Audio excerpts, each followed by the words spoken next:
Last fall, we had the groundbreaking of Marshall University's Build No Flight School at Yeager Airport, and today we have the parallel groundbreaking and ribbon cutting of our Aviation Maintenance Technology program.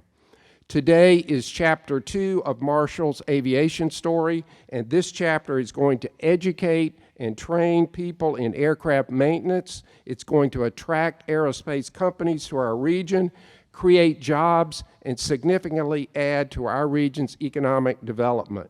We could not be more excited about today. We will enroll students, provide financial aid opportunities, lend student advising and academic support while working directly with Marshall University on student success and program completion. As Dr. Gilbert mentioned, it is a game changer in higher education, and the opportunity to work together not only with Marshall but with the blessing of the Chancellor and higher education in West Virginia sets us apart in moving higher education forward.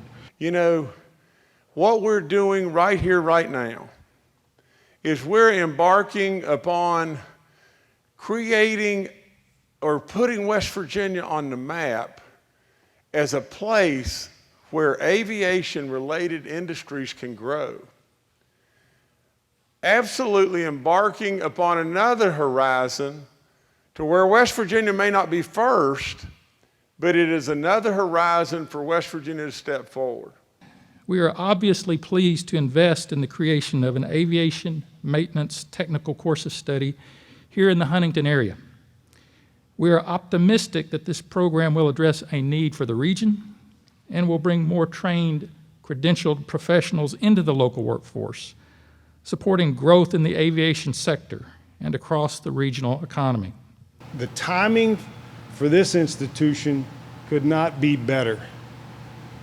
The industry demand is somewhere between 500,000 and 1 million people over the next 10 to 20 years. The current throughput of our 147 schools, that's the regulation that governs these institutions, is at about 65% of the capacity that will be needed. Instead of training our young people for jobs in Charlotte, and Columbus, and Nashville, and Atlanta, and other places, we're starting to train our young people for jobs that we can provide here in West Virginia.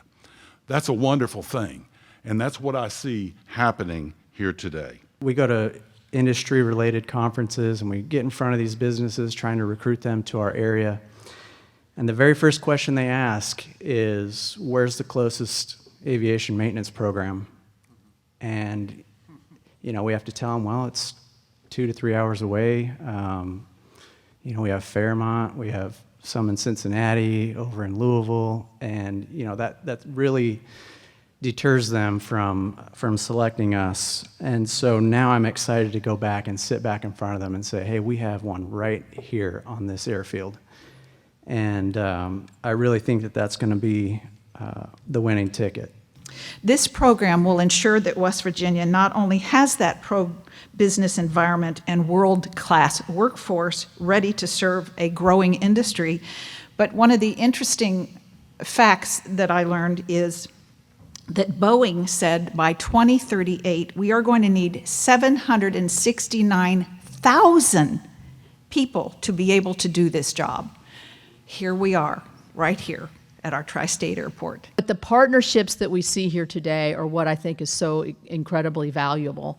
We're going to have not only the educational institutions, but the private sector, government, all joining together to make sure that our next generation workforce is here to meet the challenges. And you know what? I had never really heard the numbers, but the numbers are incredible.